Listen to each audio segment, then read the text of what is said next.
எல்லாருக்கும் வணக்கம். என்ன பண்ணிகிட்ருக்கீங்க? ஒர்க்கெல்லாம் நல்லா பண்ணுறீங்களா? நிறைய பேர் நேற்று ஒர்க்கு ஒழுங்காக பண்ணாத மாதிரி தெரியுது. என்ன காரணம் அப்படின்னு புரியல. நிறைய நல்லாவே கொடுத்துருக்கோம். நான் அதுக்கு முதல் நாள் அனுப்பின மாதிரி நிறைய PDF photos of the images நான் கொடுக்கல.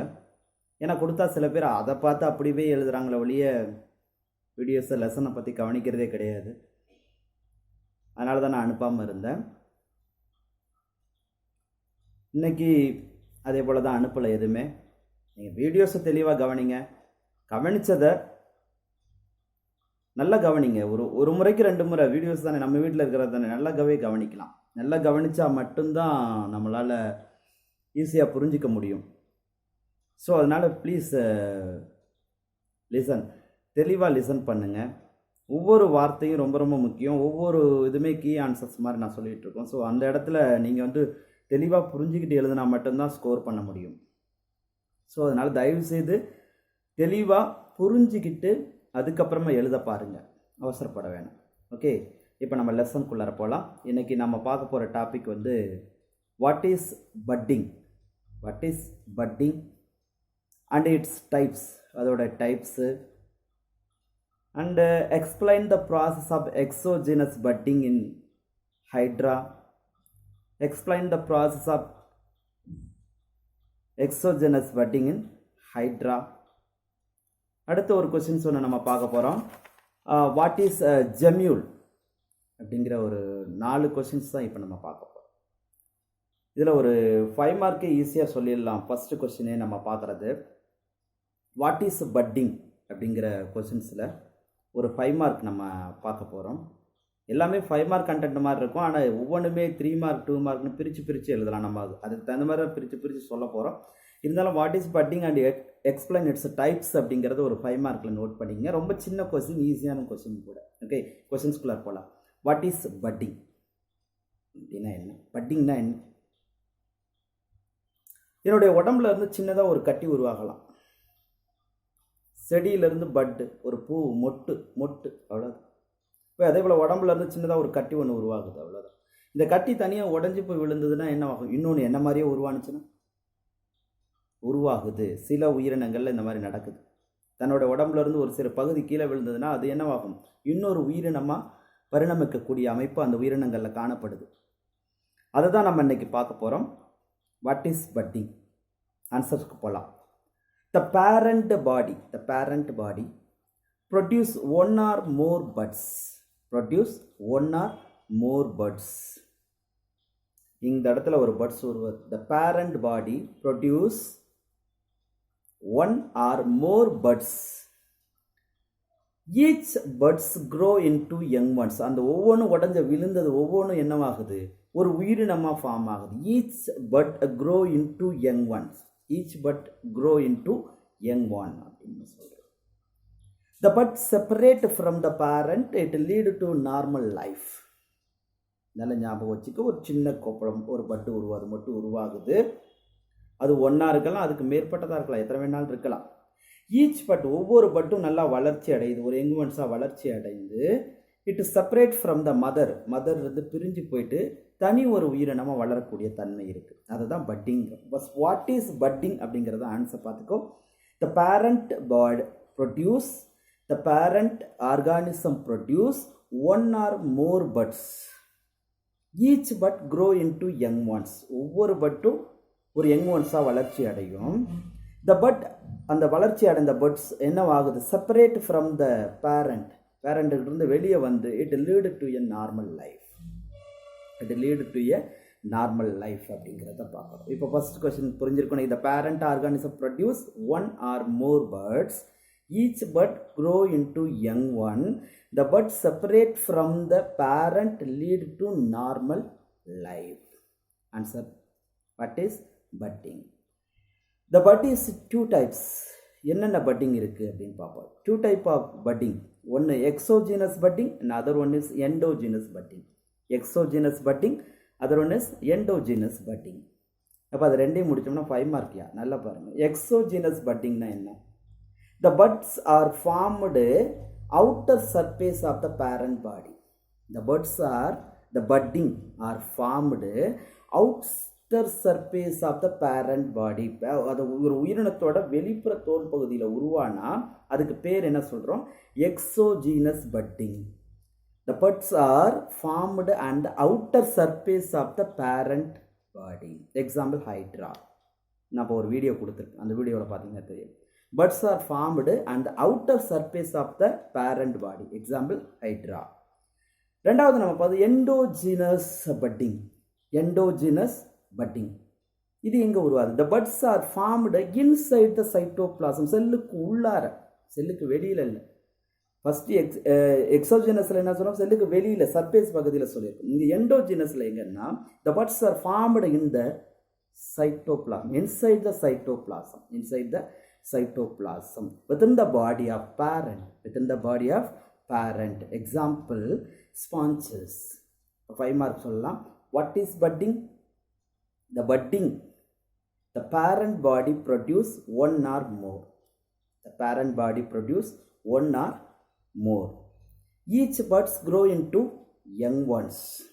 Each buds grow into young one. The buds separate from the parent, it will lead to normal life.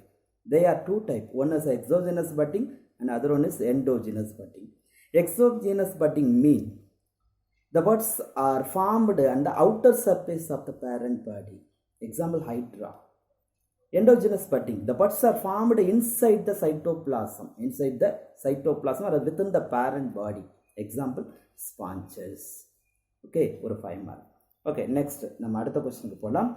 Explain the process of exogenous budding in Hydraவில் நடக்கக்கூடிய ஒரு நிகழ்ச்சியை மட்டும் நான் ஒரு தனி 5 மார்க்காக கொண்டு வந்து வச்சுருக்கேன் இந்த இடத்துல.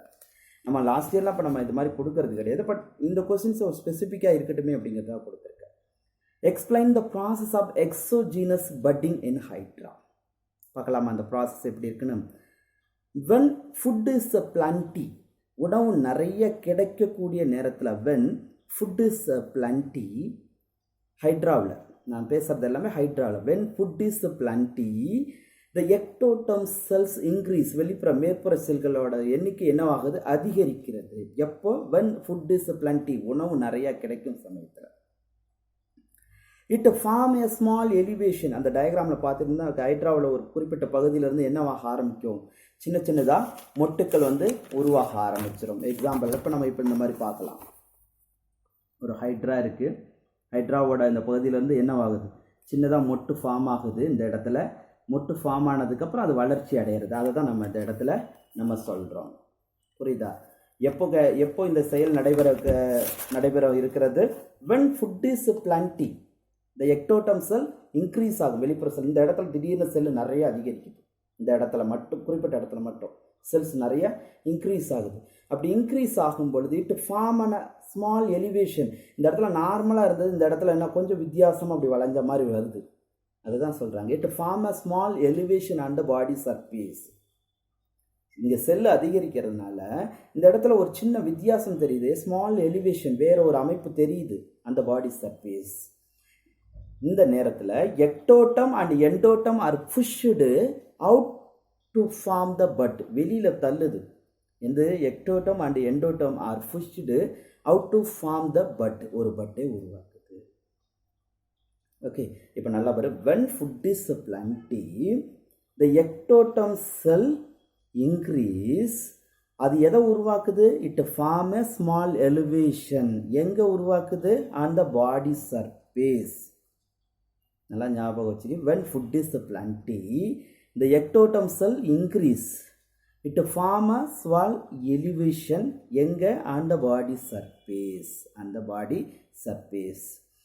Then ectoderm and endoderm are pushed out. வெளியில் தள்ளுது. அது வெளியில் வர்றதுனால என்ன ஃபார்ம் ஆகுது? பட்டு ஃபார்ம் ஆகுது. ஸோ இந்த பட்டில் என்ன இருக்கும் அப்படின்னா, the bud contain interior lumen. interior lumen. the bud contain interior lumen. உட்புற பகுதி, இந்த பள்ளமான பகுதி interior lumen. interior lumen. the bud contain an interior lumen எதோடைய கண்டினியூஷன் அப்படின்னு பார்த்தா in continuation with the parent gastrovascular cavity it is a continue the parent vascular cavity அப்படின்னு சொல்கிறோம். The bud enlarge develop a mouth and circle of tentacles மேலே அப்படி ஒரு சின்னதாக அப்படி கொம்பாக இது இந்த டயக்ராம் பார்த்தீங்கன்னா தெரியும். இந்த பட் ஆர் என்லார்ஜ் நல்லா வளருது, அது மேற்புறத்தில் மவுத்து உருவாகுது, உருவானதுக்கு அப்புறம் மேலே நம்மளுடைய விரல்கள் மாதிரி உருவாகும். டென்டக்கல்ஸ் ஃபார்ம் ஆனவுடனே எந்த இடத்துல ஃபார்ம் ஆகுதுன்னா இட்ஸ் அ ஃப்ரீ எண்ட் மேற்புறத்தில் ஃபார்ம் ஆகுது. When fully grown it separate from the parent body and lead to normal life. ஹைட்ராவில் நடக்குது. எப்போ நடக்குது? வென் பிளண்டி ஆஃப் ஃபுட்டு, உணவு நிறையா இருக்கும்போது. When food is plenty the ectoderm cell increase. It increase ஆகிறனால என்ன ஏற்படுது? It form a small elevation and the body surface. இந்த நேரத்தில் என்ன நடக்குது? எக்டோடம் எண்டோடம் செல்லாம் புஷ்டு அவுட், வெளியே நோக்கி வருது. அதனால் எது ஃபார்ம் ஆகுது? பட்டு ஃபார்ம் ஆகுது. இந்த பட்டு எப்படிப்பட்டதாக இருக்குது? இட் கண்டெயின் இன்டீரியர் லூமன், உள்ளார ஒரு குழிவு பகுதி காணப்படுது. இந்த குழிவு பகுதி எதோட தொடர்ச்சி அப்படின்னா continuation with the parent gastrovascular cavity. Then the bud enlarge, develop a mouth and tentacle. எந்த இடத்துல மவுத்தும் டென்டக்கிள் வந்து ஃப்ரீ எண்ட் மேற்புற பகுதியில் உருவாகுது. when fully grown it separate from the parent body and lead to independent life. Okay okay இப்போ நம்ம அடுத்து பார்க்க போகிறது what is gemmule. What is gemmule அப்படிங்கிறது தான் நம்ம பார்க்க போகிறோம். வாட் இஸ் ஜெம்யூல் ரொம்ப ரொம்ப முக்கியமானது. இது நம்ம பிடிஏ புக்கில் வந்து ஒரு 3 மார்க்ஸ் கொஸ்டினாக கொடுத்துருப்பாங்க. வாட் இஸ் ஜெம்யூல், இந்த டயக்ராம் இருக்கும், இந்த டயக்ராமோட பார்த்து செய்யுங்க. ஓகே, இப்போ நம்ம போகலாம். இன்டர்னல் பட்ஸ் அப்படின்னு இதுக்கு ஒரு வார்த்தை சொல்லிடலாம். Internal buds. What is gemmule? It is internal buds. நம்ம ஏற்கனவே பார்த்தது எக்ஸோஜினஸ், வெளிப்புற பகுதி. இப்போ நம்ம பார்க்க போகிறது உடம்புக்குள்ளார இருக்கக்கூடியதுக்கு ஒரு எக்ஸாம்பிள் தான் நம்ம பார்க்கணும். Internal buds. இதுக்கு நம்ம உதாரணமாக பார்க்க போகிற ஸ்பான்சஸ் பார்த்துக்கிட்டு இருக்கோம். இன்டர்னல் பட்ஸ் எங்கே இது பார்க்கலாம்? It is occur in fresh water sponges, நன்னீர் இருக்கக்கூடிய ஸ்பாஞ்சஸில் பார்க்கலாம். அண்ட் சம் மெரைன் ஸ்பாஞ்சஸ்லையும் இந்த மாதிரி தன்மை பார்க்கலாம். It is a internal buds. It occur in fresh water sponges and some marine ஸ்பாஞ்சஸில் பார்க்கலாம். எ கம்ப்ளீட்லி க்ரோன் ஜெம்யூல் எப்படி இருக்கும்?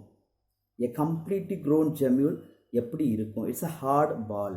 நல்ல கடினமான ஒரு பந்து மாதிரி இருக்கும். கடினமான ஒரு பந்து மாதிரி. Completely grown gemmule is a hard ball. It consisting, அதில் என்ன இருக்குது அப்படின்னா அந்த பால்குள்ளே என்ன இருக்குது? It consisting internal mass of food, உணவு நல்லா நிறைக்கப்பட்ட ஒரு பந்தாக அது இருக்கும். Internal mass of food laden. During unfavourable condition, இது உடம்புக்குள்ளாரையே இந்த பட்டு உருவாயிருச்சு. என் உடம்புக்குள்ளார இருக்குது, பட்ஸ் இருக்குது, உள்ளார இருக்குது. அந்த பட்ஸ் வந்து உள்ளாரையே இருக்குது. டியூரிங் அன்ஃபேவரபிள் கண்டிஷன், எனக்கு சரியான தட்பவெப்பநிலை இல்லாதனால நான் என்னென்ன ஆயிடுறேன்? என் உடம்பு எல்லாமே அழிஞ்சு போயிடுது, நான் இறந்து போயிடுறேன். இறந்து போனதுக்கு அப்புறமா அந்த விதை அந்த பந்து அப்படியே தான் இருக்கும். எப்போ ஃபேவரபிள் கண்டிஷன் வருதோ அப்போ அந்த யங் ஒன்ஸ் வந்து கேட்ச் அவுட்டா. அதுதான் அந்த இடத்துல விஷயம். சரி, what is gemmule? Internal buds. It occur in fresh water sponges, some marine water sponges.